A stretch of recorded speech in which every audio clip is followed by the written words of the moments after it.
Assalamualaikum warahmatullahi wabarakatuh. Terima kasih atas kesempatan yang diberikan dan terima kasih atas kehadirannya kepada coach, kepada mentor, dan juga kepada penguji. Nah, ini kesempatan saya untuk menyampaikan rancangan aktualisasi dengan judul penyusunan bagan alir dan interface dalam pengajuan standar operasional prosedur pada tingkat jurusan. Sebelum saya memulai, izinkan saya memperkenalkan diri. Nama lengkap saya Ali Desito. NIP saya 1990 0207 2022 03 103. Nah, pendidikan saya itu di Universitas Sriwijaya jurusan Teknik Pertambangan, dan saya lanjutkan ke S2 Rekayasa Pertambangan di Institut Teknologi Bandung. Riwayat pekerjaan, saya pernah bekerja di Dinas Pertambangan, Energi dan Lingkungan Hidup di Kabupaten Musrawas Utara sejak tahun 2014 sampai 2016. Setelah itu saya lanjut kuliah S2 dan sembari bekerja di Jaman Konsultan. Ini konsultan pertambangan mulai tahun dari 2018 sampai 2020. Setelah itu saya menjadi dosen kontrak ya di ITERA, ditempatkan di Teknik Pertambangan dari tahun 2020 sampai sekarang. Baik, dalam rancangan aktualisasi ini saya memilih membuat bagan alir dan interface dalam pengajuan SOP. Nah, ada yang melatar belakangi mengapa saya memilih untuk isu ini yang diangkat ini. Sebelumnya ada 3 isu yang sudah saya data ya, saya minta pendapat dari program studi ya, dari teman sejawat di ITERA. Yang pertama itu ada transparansi pengadaan alat lab. Yang kedua, kurangnya harmonisasi antar sivitas di ITERA. Yang ketiga, ini manajemen SOP di ITERA.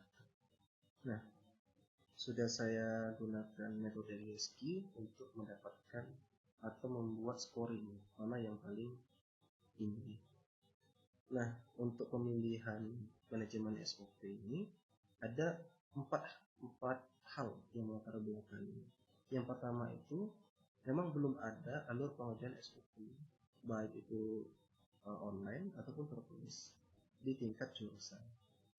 Yang kedua, pelayanan SOP ini secara online belum ada, jadi belum ada fitur di website jurusan untuk mengajukan draft SOP, judis atau judul. Yang ketiga, pendataan atau survei kebutuhan atau survei untuk mengetahui kondisi pengelolaan SOP selama ini itu belum pernah sampai ke program studi atau bahkan memang belum pernah dilakukan. Yang terakhir, tim pengelola SOP ini di tingkat jurusan memang belum ada. Nah, ini bagaimana pemecahan akar masalahnya. Yang pertama, saya memilih metode 4W1H, pengkategorian pertanyaan untuk mengetahui penyebab gitu, yang memungkinkan mengapa isu ini tetap terjadi. Nah, seperti what, apa gitu ya, apa SOP ini gitu, who, siapa yang terlibat dalam pembuatan SOP ini, siapa yang bertanggung jawab, when, kapan SOP ini harus ada di ITERA, why, mengapa bisa terjadi isu ini gitu, dan how, bagaimana bisa terjadi. Nah, dari 5 pertanyaan ini saya mengkerucutkan memilih why dan how gitu, mengapa dan bagaimana ini terjadi. Ternyata memang belum ada sistem informasi untuk alur pengajuan pada website kampus dan jurusan. Nah, itu masalahnya. Tetapi saya mencari lebih dalam lagi alasan yang lain mengapa isu ini bisa tetap terjadi dan belum terselesaikan sampai sekarang dengan cara menggunakan metode diagram fishbone. Nah, di sini ada beberapa faktor untuk saya identifikasi seperti method, material, mesin, measurement, dan environment. Nah, setiap faktor ini saya cari penyebabnya. Penyebab 1, penyebab 2, dan penyebab 3 sampai akar masalahnya didapatkan. Nah, setelah akar masalah itu didapatkan, ternyata ada 4 menurut saya itu menjadi faktor potensial mengapa ini tetap terjadi. Yang pertama, belum ada pendataan atau kebutuhan SOP. Jadi diperlukan survei sebenarnya. Yang kedua, belum ada alur pembuatan SOP. Termasuk juga interface ya, untuk pengajuan SOP itu juga belum ada. Yang ketiga, pengelola website ini untuk khusus pelayanan SOP itu belum ada juga di tingkat jurusan, di tingkat pusat juga, tetapi sudah ada tim reward. Kalau pengelolaan SOP khusus belum ada. Yang ketiga, yang keempat, kurangnya sosialisasi. Jadi baik SOP baru atau ada perubahan SOP yang disahkan, itu belum ada sosialisasi gitu ya. Tahu-tahunya ini dipakai langsung saja gitu ya untuk SOP-nya. Nah, dari 4 faktor potensial itu gitu ya, saya ingin menetapkan apa sih gagasan yang mungkin bisa dilakukan untuk menyelesaikan solusi ini dengan metode SOAR, strength, opportunities, aspirations, dan result gitu. Jadi untuk mendapatkan gagasan itu saya harus tahu kekuatan gitu ya dan peluang pada kondisi sekarang di internal ataupun eksternal dari ITERA.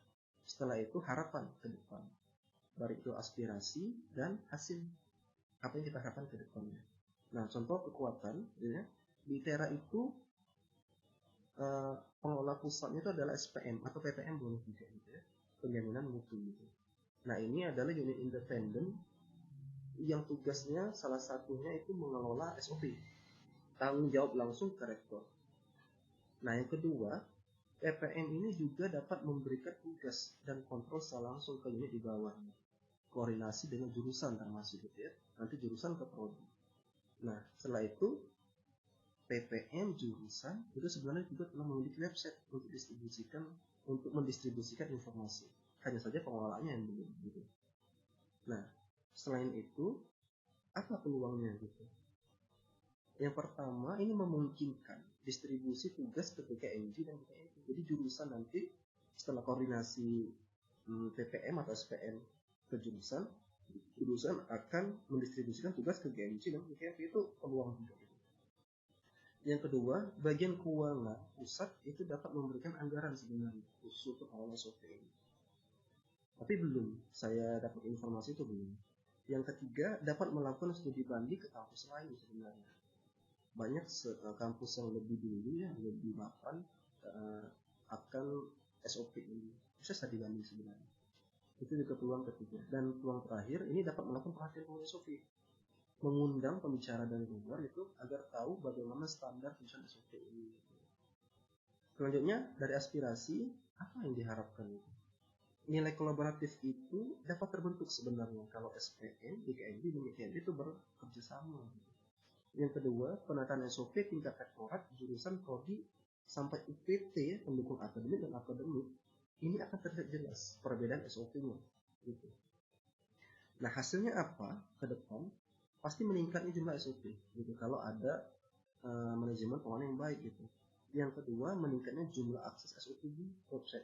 Jadi kita prodi gitu ya atau unit lainnya pasti akan mengecek SOP gitu ya, baik itu di jurusan atau di pusat itu sesuai dengan kebutuhan gitu. Kalau ada pasti nanti mengunjungi website itu semakin sering. Yang ketiga, meningkatnya keyakinan unit paling bawah dalam kerjanya sesuai SOP. Nah, unit paling bawah itu bisa program studi gitu. Yang keempat, meningkatnya peran unit paling bawah untuk membantu pengelolaan dalam SOP. Jadi kalau misalnya alurnya sudah ada, ya evaluasinya sudah ada, sehingga prodi itu tahu bagaimana cara dan alur untuk membuat SOP ini. Karena memang program studi itu perlu pedoman dalam bertindak dan melakukan sesuatu. Nah, dari 4 faktor ini ya, strength, opportunities, aspiration, dan result, itu saya coba susun solusi atau gagasannya. Strength dan aspiration itu kita coba membuat survei online. Jadi nanti aspirasi dari beberapa program studi itu akan didapatkan datanya untuk jurusan maupun pusat atau PPM. Ya. Nah, juga opportunities ini bisa menempatkan gitu ya, atau penempatan. Nanti bagian alir dan interface itu di jurusan nanti bisa ya menjadi pedoman gitu ya, bagaimana tata cara penyusunan SOP, pengajuan SOP. Nah, hasilnya apa? Bagian alir pengajuan SOP pastinya. Yang kedua, interface pengajuan SOP secara online.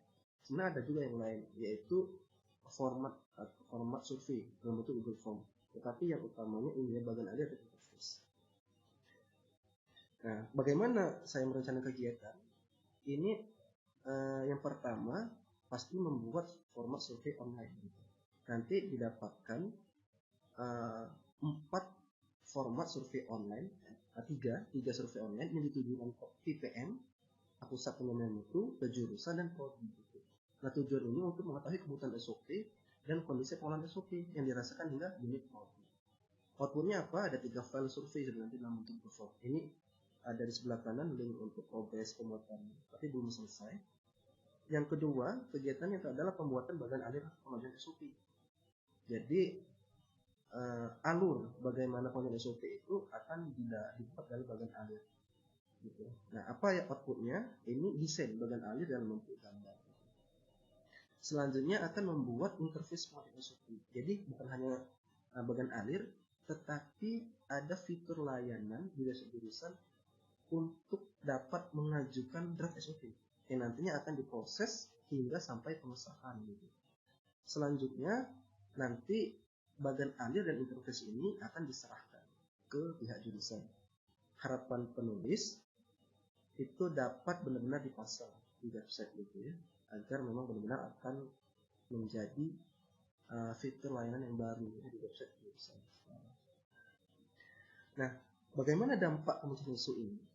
Kalau misalnya itu terjadi, pasti pada saat masa habituasi ini jurusan memiliki format survei untuk disebarkan ke program studi gitu. Sehingga nanti ada data kebutuhan SOP dan kondisi pengelolaan SOP sekarang gitu, puaskah gitu ya atau kecewa gitu, itu nanti bisa ketahuan. Nah, yang kedua, jurusan nanti memiliki alur pengajuan gitu. Yang ketiga, interface gitu ya, nanti bekerja sama dengan TIK ya, Teknologi Informasi dan Komunikasi ITERA, untuk membuat fitur layanan di websitenya.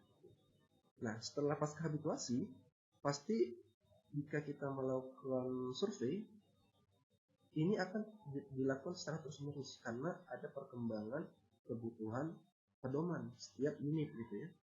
Nah, kalau tahu kebutuhan setiap unit terus berkembang, pasti nanti unit itu, contoh program studi, itu akan melengkapi kebutuhan SOP-nya. Karena apa? Tata caranya sudah tahu, mudah gitu. Nah, terus akan diajukan sehingga lengkap. Gitu.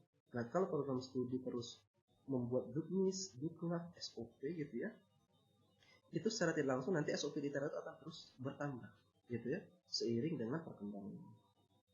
Nah, ini untuk jadwal kegiatan ada 5 kegiatan besar, semua saya bagi. Yang pertama itu pembuatan format survei gitu ya. Nanti setelah itu selesai itu menjadi laporan minggu pertama. Yang kedua, pembuatan bagan alir itu akan menjadi laporan minggu kedua. Pembuatan interface pengajuan SOP itu akan menjadi laporan minggu ketiga. Dan yang keempat itu penyerahan hasil kegiatan ke jurusan sehingga diterima gitu ya, upload laporan minggu keempat. Nah,